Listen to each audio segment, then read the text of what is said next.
Alors, c'était Halloween ce week-end, donc le sujet s'est imposé à moi. Et je suis contente parce que moi, j'ai beaucoup de choses à dire sur cette fête. Déjà, je trouve qu'on la traite trop comme une sous-fête. Par rapport à Noël, il se prend trop pour le personnage principal des fêtes. Alors que c'est tellement mieux Halloween. Parce que déjà, à Halloween, à table, personne te demande si tu dois bientôt te marier. Ou si faire des blagues, c'est vraiment un métier. La seule question qu'on te pose, c'est t'es censé être quoi, toi? Et c'est génial parce que tu peux ne rien faire. Et les gens seront là, ah, laisse-moi deviner. T'as fait aucun effort. T'es déguisé en gouvernement. Bravo, c'est hyper réussi. Ah, t'as même piqué d'argent dans mon portefeuille. Ah, c'est hyper réaliste. Bravo. Vous vous souvenez quand on était petits, on disait de toute façon pour Halloween, toi t'as pas besoin de costume. Enfin, je sais pas, moi on me l'a jamais dit. C'est un pote, bref.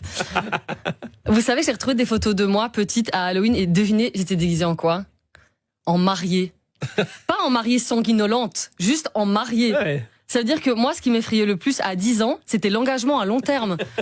C'est quand même fou. Ouais. Et sur la photo, on la voit, hein. On la voit robe blanche, gants en dentelle, le regard vide, en train de repenser à la bêtise qu'elle est sur le point de commettre et toutes ces années de sa vie qu'elle va gaspiller à laver les slips troués d'un homme qui, pour seul cadeau, lui offrira de l'électroménager pour finir par lui dire que la grossesse a changé son corps et qu'il sait plus s'il l'aime encore.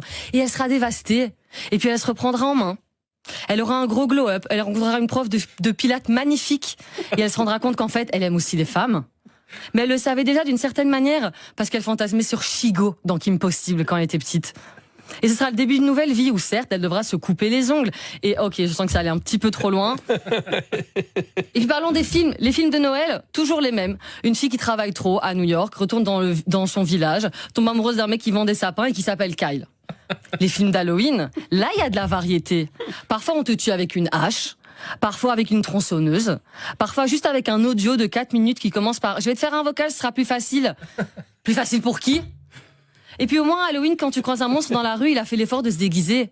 À Noël aussi, il y a des monstres. C'est les gens qui se battent pour un air fryer ou des AirPods qui vont offrir à des gens qui en ont déjà parce qu'ils n'ont jamais pris le temps d'apprendre à les connaître. Tout ça au nom de la magie de Noël. Se prendre un coup de coude au rayon multimédia, c'est censé être magique. En fait, Halloween, c'est la seule fête honnête. C'est la fête qui te dit oui, la vie fait peur.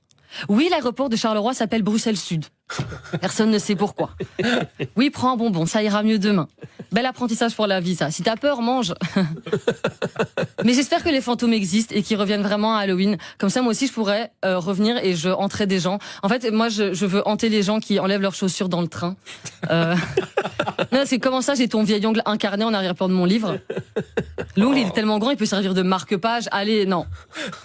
J'ai vu, il y a aussi beaucoup de maisons hantées qu'on peut visiter pour Halloween, c'est cool. Juste, j'ai vu certains prix. Apparemment, la peur, elle commence déjà au paiement, quoi.